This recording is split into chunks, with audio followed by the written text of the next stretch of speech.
Hello again. Well, I just posted a video about what we're doing today. And, I am the dog dad, and we got Duke there, our 15-year-old three-legged Chihuahua rescue. We got our little buddy bud. And over here, we got the big old fat beagle. Actually, he lost a lot of weight since we got him, but there's our fat boy beagle. How you doing, big bubbers? You enjoying your time out here? Mm-hmm. Nah. I love my dogs. They're so freaking awesome.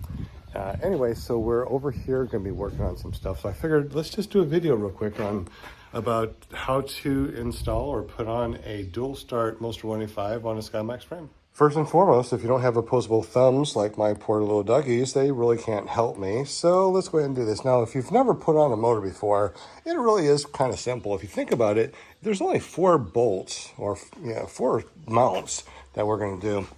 Put on there, and we have spacers here that we're going to put on, and they just slide on.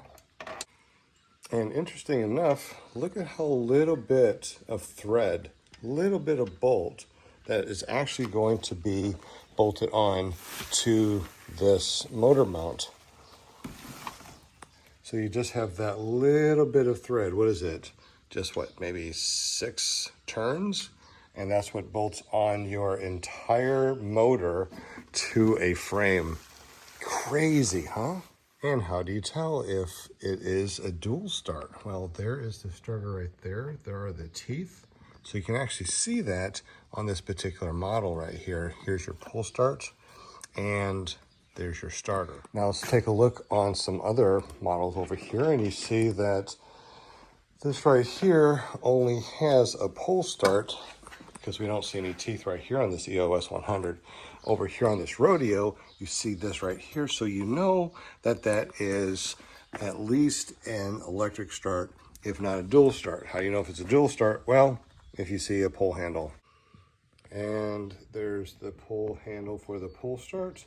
Then we come over here to these other machines, and these are both Atom 80s. Now, these are pull start only, and you can see that this one is so low right here.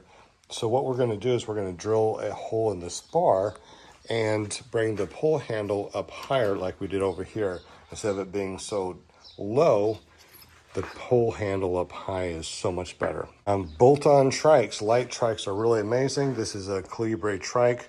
Very easy to put on one of these power to flies. And of course we got the Kangoo Basic, which we can put on pretty much anything else that we want. So let's go ahead and continue to put on this motor. I actually just noticed this as I was putting it in. I got a bolt that's backed out on the starter. So I'm going to tighten up that before I put this on. So these are 8mm. So let's go ahead and ratchet this down nice and tight. So even with one person, it's still quite easy to put this up.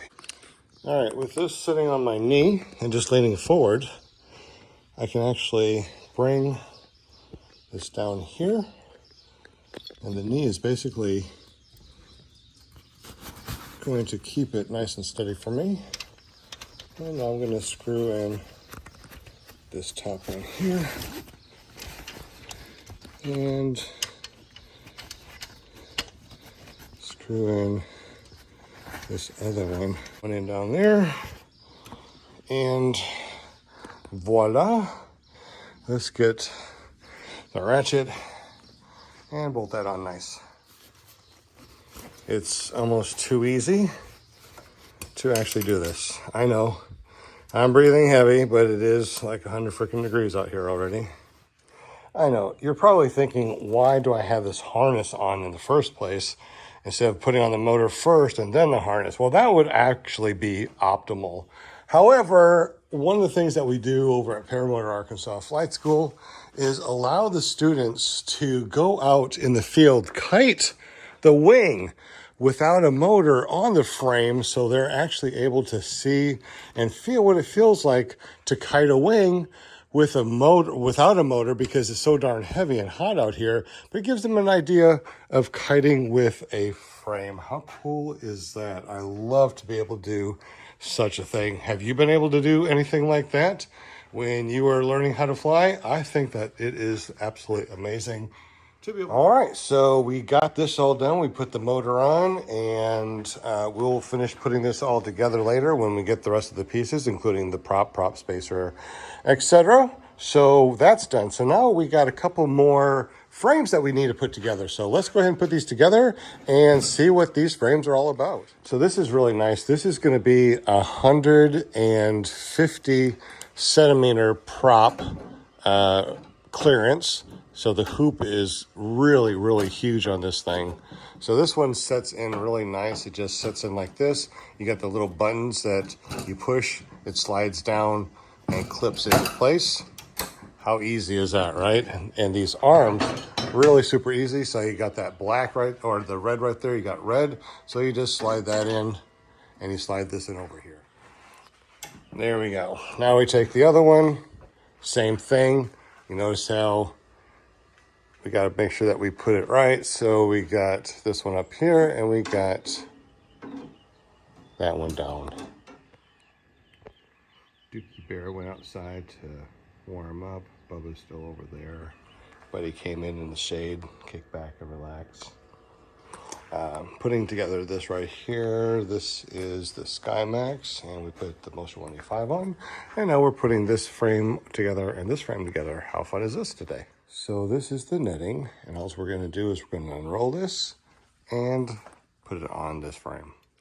So it just opens up like this. We're going to make sure that nothing catches as we just open up the frame.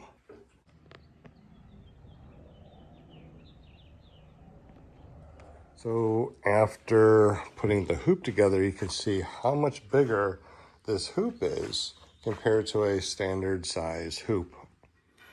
So hoops always need to be put on the front of the machine and not hanging back behind. All right, so that's it for now. It's just not going in right here, so I'll come back and do the rest on this. And then tomorrow we'll put this together. We'll fine tune this. Everything's coming around pretty good. So thank you so much for watching. Subscribe if you haven't. And we'll see you next time on Paramotor Arkansas.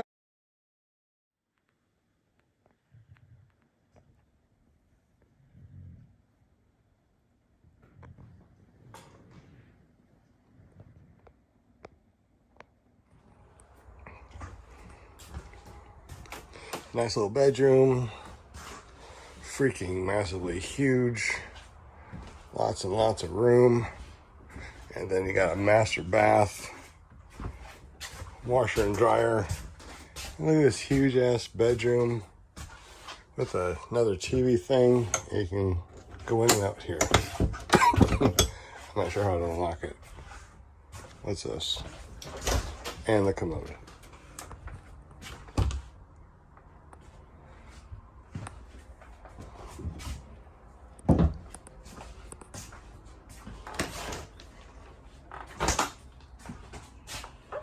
Yes, this will be, you can usually figure on anything about $10 1,000. So before taxes, you'd be at like $299 a month.